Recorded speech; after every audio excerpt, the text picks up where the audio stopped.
I apologize for the quality of this video, but I was holding the camera while I shot it, and so I wandered around with the camera. So once you've done a test tile and you found a glaze that you like, and you're going to write on the bottom of the test tile with underglazed pencil what you did, okay? And then you're going to have a test tile with a glaze on it. Okay, so this is a beautiful glaze. It's solid on, and you can use it all by itself.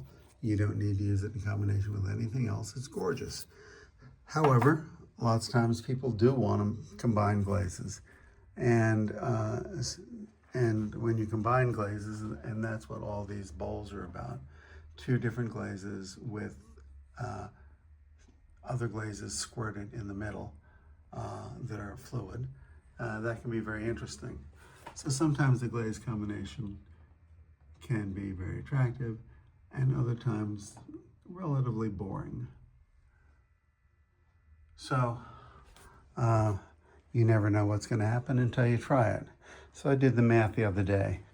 If you have 10 different glazes and you want to try an overlap of glaze A and glaze B, how many combinations are there? Well, if you're starting with 10 glazes, I think there's 35 potential combinations that you can come up with of one glaze over the other, and that doesn't count if you flip them around and put glaze instead of A over B, you do B over A. Then you have twice as many tests to do. But how do you find the gorgeous glazes? Because a lot of glazes all by themselves are absolutely boring and uninteresting. But when you put them together with other glazes, they can do all kinds of incredibly wonderful things. And this is an example. This is a glaze that has a lot of titanium in it, and it's not fluid, and it's not particularly interesting. But when I combine it with one of my chuns, this is what it does. It doesn't look anything like this. So you will not be able to predict what's going to happen when you combine two glazes. They can become very fluid. Who knows? You just have to try it and find out. So I was talking to someone the other day, and they were saying, you know, they have a base glaze and they put different oxides in it, and that changes the color, and now they have a variety of colors. And yes, that will give you a variety of colors, but it won't necessarily give you any exciting overlaps.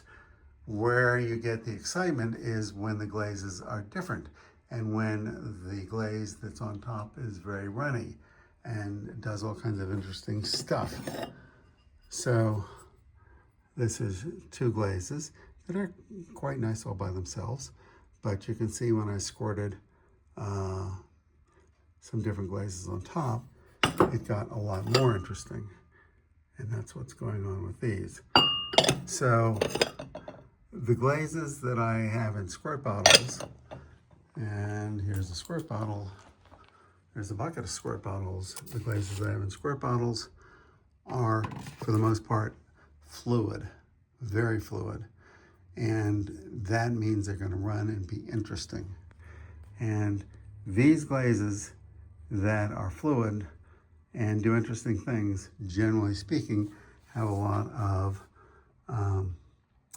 boron in them. And boron comes from Gersley's borate or a high boron frit. And so if you want to make some of your glazes more interesting that you purchased or mixed up yourself, you could try adding boron frit to them, which will make them more fluid and increase the boron and make it likely that they will do something interesting like this.